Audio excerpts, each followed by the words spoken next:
Hi, I'm Dave Zarin, and here's what you need to know about the Prince George's County Public Schools, where great things are happening.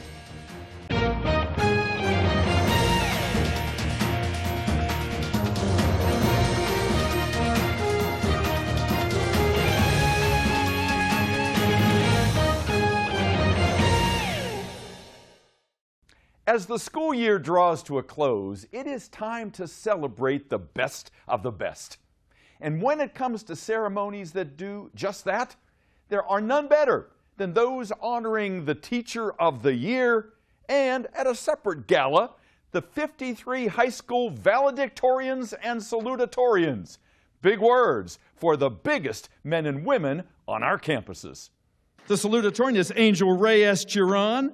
He is the National Honor Society president. You look like a president. This is most impressive. He took 12 AP classes. But wait, since Roosevelt did not offer AP economics, he self-taught himself that course and got a 5 on the AP exam. Her highlight was she took AP government and she fell in love with politics. So much so that her career goal is to be the second female president of the United States. One by one, Val by Val, and Sal by Sal, 53 graduating seniors listened as their remarkable stories and grand ambitions were read to an audience that listened to every word with smiles that couldn't have been any wider. Feted at a fancy dinner at Camelot and joined by their parents, principals, and counselors, the county school's top academic performers reflected later about the honor they'd worked so hard to achieve, and in the case of Bowie High School's top honor, had to share. Ariel Antoine is one of the 2 valedictorians, and Paris Sione is the other. Both of them have, and I'm not going to be reading GPAs, but this one is kind of interesting. They both have a 4.27033 GPA. I'm really excited. Me and the co-valedictorian Ariel have worked together for the past 4 years, and we've both worked really hard. So we were just able to push each other, and the fact that we were able to have this honor together is extraordinary. How do you feel about being the salutatorian at Fairmont Heights? Do you ever think this would happen? I mean, it's a great honor because if you were to ask me 4 years ago, I didn't think, I would get to this point. So I guess it's just a testament to hard work. And how did this happen? Did you know this was going to happen? I was surprised. And I'm still surprised. Where are you going to school next year? Georgetown. Oh, and what do you want to do? I want to be an OBGYN. And while the focus of the evening was on prestigious college destinations and phenomenal amounts of scholarship money, because their daughter is going to Bucknell University as a Posse Scholar worth $200,000. it was also on what the young scholars had given back to their communities and their gratitude for all who'd helped them along the way. He wants to be and will be a pediatrician. I can see that in your face. And he's just not a great student. He has accumulated 900 community service hours. He gives back. Did you get a good education here in Prince George's schools? Oh, definitely. My teachers were so supportive. They just put in the extra mile in anything they do, and they're just great. Congratulations and all Godspeed to the valedictorians, salutatorians, and indeed all the members of the class of 2016. And you know, while the Vals and Sals knew of their honor ahead of time, the 13 nominees for Teacher of the Year had no idea who among them would emerge the winner. And he says he has a dog that can sing the happy birthday song. I wish you'd brought your dog tonight. One by one, 13 celebrated teachers stood beneath the glittering chandeliers of Martin's Crosswinds to listen as their praises were sung, their careers extolled, and their nerves put on edge as they, along with their families and friends, anxiously awaited the decision on who among them would be chosen as Prince George's County's newest Teacher of the Year. You're the lucky 13 tonight because as representatives of all of the teachers and the great teaching profession in which we work, the children in our schools and the folks in our community are the ones that are lucky because of you. They're lucky to have you. Before the revelation of the 2016 winner, the reigning Teacher of the Year, Renee Roth, reflected on the surprising impact she had on policymakers when talking about the profession. Good to see so many of I have to admit that prior to this year, I was of the mindset that teaching was overlooked, underrated, and a much maligned profession. Nobody understands what we do every day in the classroom. How can people sitting in offices tell me what my children need? But this year, through the interactions with people who are involved with our children's lives in different aspects, such as some politicians, institutes of higher learning, different associations, I've learned they really do want to make educational decisions in the best interest of children. Teachers of the Year are voices for their school systems. People really will listen to you and value what you say. Finally, with the 4 finalists and the audience holding their breath, the decision came on who would be Renee Roth's successor.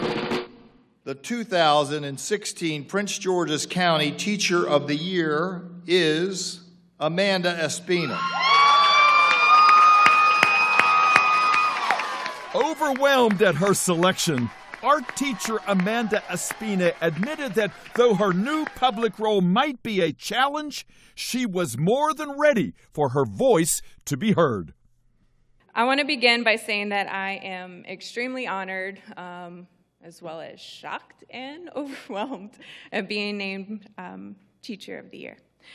Public speaking is not at the top of my list of strengths, but I think that will have to change.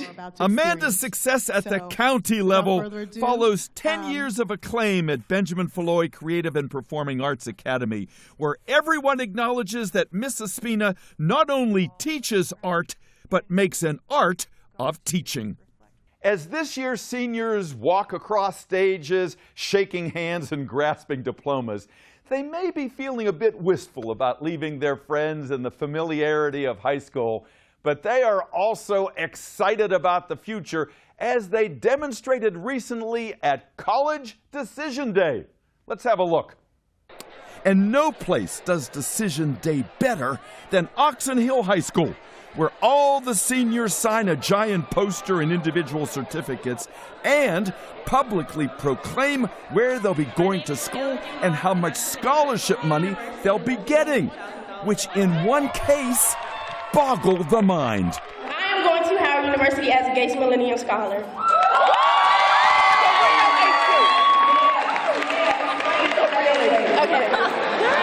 This scholarship covers everything all the way to grad school, PhD, everything. What does this mean to you? It means like absolutely the best moment ever. I feel absolutely grateful that I don't have to worry about financing my education, and my mom can just, relax and just, I don't know. All I have to do is worry about school now, just getting good grades. That's it. Tamia may have received a blank check, but hers wasn't the only check about to be cashed. For the students, female and male, going into the Army but going to college first, the largesse just couldn't be believed. Mark, did you know you were going to get 83,000? Is that 83,000? That's 5 figures? You must be floating today. I had a feeling I was going to get some money, but I didn't expect this. It was pretty, I keep looking at it to make sure it's there. Tell me, what did this ceremony mean to you today, for everyone to be up there cheering for you? That had to make you feel good. Yes, sir, it did. It just means that I have a security now of my future. I know what I'm going to be doing in life. And while one West Point-bound boy's eyes brimmed with tears as he talked of College Decision Day. This was because I went to our seniors last year's Decision Day, and they just put their names up like they're doing now. But for us to sign it and just to acknowledge that we are doing this, this is where we have set our future. This is our task in life. I'm about to cry. It's amazing. It's a great feeling. And another boy, headed to Pitt on an athletic scholarship, couldn't thank his teachers enough. Oxon Hill was the best decision I ever made in my life. They have prepared me tremendously for my future. If it wasn't for Oxon Hill, I wouldn't be going to the University of Pittsburgh. It was a girl headed to the Navy who made history. Jayla and Jelani, your moment has been defined. You're smiling as wide as you could smile. Is this a big day in your life? I'm very excited to go. I leave August 9th of 2016. Where do you report?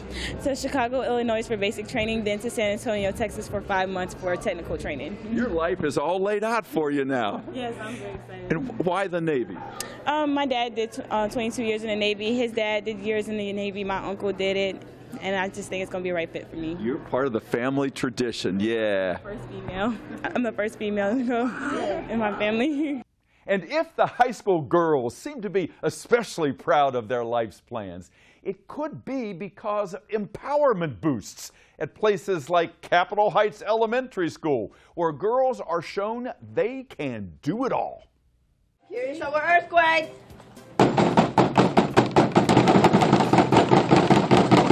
Watching their marshmallow and toothpick skyscrapers withstand a simulated earthquake, the girls at Capitol Heights Elementary cheered both their architectural prowess and their own toughness.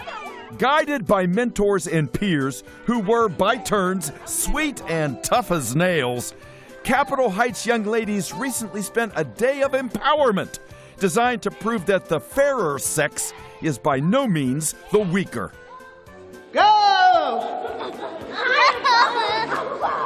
Today at Capitol Heights, we're having our Empowering Girls Every Day, which is a day full of events just for the ladies of our school. PG County has a day called Men Make a Difference Day, which is in October. And we have things and events for the men, but from the 10, 11 years that I've been here, there's never been a day just for the girls. One of our greatest hopes is that our girls will be able to see that they can and be anything they want to be in this world. Whether you decide to be a scientist, whether you decide to be a chef, or to become a fitness instructor, there are many things out there for them to do and to become. So that was our main hope, just to inspire and uplift them to know that the sky is the limit. Muscle flexing by the girls wasn't confined to the soldier fit class. They also showed off their word power with acrostic poems. Witness Esther Adowu defining herself as expert, sweet, trustworthy, excited, and responsible, and collages using magazine pictures. That, like Justice Johnson's, tells a story that turns a girl's body image on its head. And for this picture, I don't want to look pretty. I just want to look normal. And I put this picture because I want to be peaceful. And I put a picture of a panda right here because when I grow up, I'm going to be a zoologist. And I put this picture of a woman picking up a train with one arm because I'm strong. And for girls once told that their place was in the kitchen, Capitol Heights fifth grader Amber Ware showed that making desserts can make you an entrepreneur, a TV star, and possibly much, much more. Hosting a YouTube show called Bake Like a Diva, Amber had her classmates literally eating out of her hand. So today they're making their own little pudding with different types of toppings and Cool Whip. Delicious. And you made it? I love baking, and Bake Like a Diva incorporates baking in everything that I do, and now I can share it with everyone else. And eventually I want to become the president, so Bake Like a Diva is a huge step to becoming the president. One more symbol of student achievement at year's end is the annual unveiling of the Student Built House. Arguably the biggest high school project ever, this year's new home went up recently on appropriately named Student Drive in Clinton.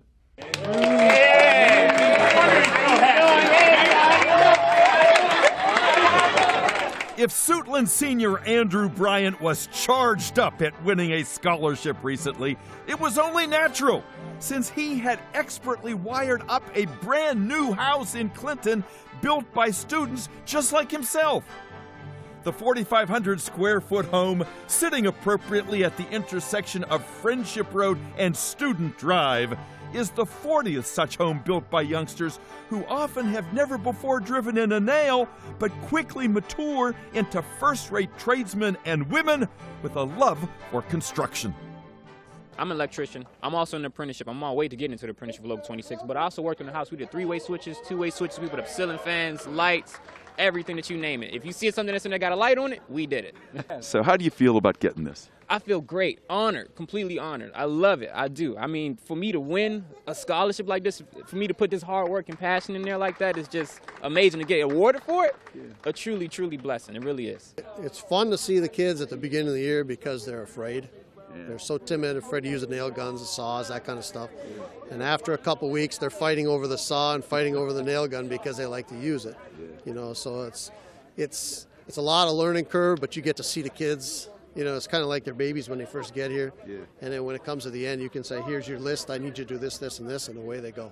Have you ever built a house before? No, I haven't built a house before. But last year, we came again with the FACTS program to do pretty much the same thing that we did this year. And it's a very nice program, and I enjoy it. Yeah. Wonderful. With its 16 rooms, including a spectacular bathroom sporting a sunken tub, his and her closets, and enough room to throw a party, energy-certified appliances guaranteed to reduce utility bills by 50%, and a bright atrium built by a beaming bricklayer whose pride in the house is palpable, 8201 Student Drive is more than worth the $440,000 asking price. We did the arches above here. We had to lay the bricks, you know, to make sure the measurements were right and everything. And the arches were very challenging, but in the end, it all came out nice, and the house looks great. So, would you move into this house? Of course. Like the decor, everything, the interior decorators did awesome on the house. The outside of the house looked nice. Everything, yes, looks gorgeous. And finally, here's a feature we call Perspective, where we take you back and show you schools when they first opened or after recent makeovers. Today, we share the story of Highland Park Elementary, a school where local African American history is writ large, and the current building, like that new house built by the students, is something that brings pride to Prince Georgians everywhere.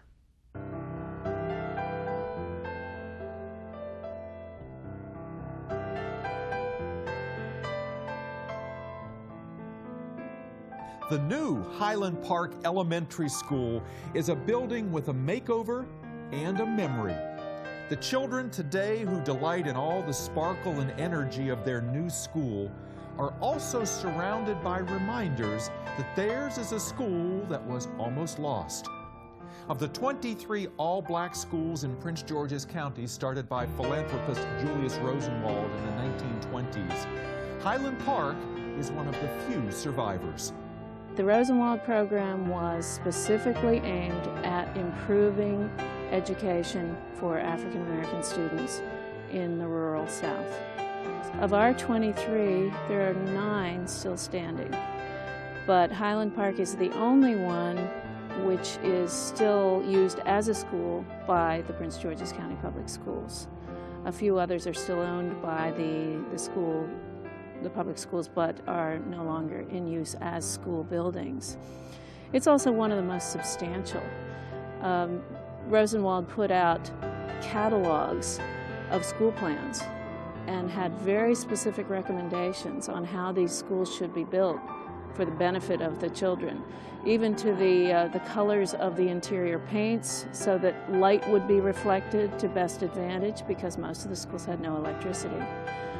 And the banks of windows, which brought in lots of natural light. After evolving from a high school, then to a junior high, and then an elementary over 45 years, Highland Park's doors were closed in 1973 when a court order sent its students packing in the name of racial balance. The building languished on for years as an office and a Head Start center, but its graduates ached to see children there once again. When all seemed lost in 1993 as a wrecking ball took aim, the Highland Park alumni rallied and succeeded in having their school declared an official historic site. The struggle from there to its rebirth as a school was spearheaded by a member of the class of 1939, a man whose name has become synonymous with Highland Park. I did it because my father fought so hard to get the school here. And it's back, and we hope that it'll last forever. Long live Highland Park Elementary.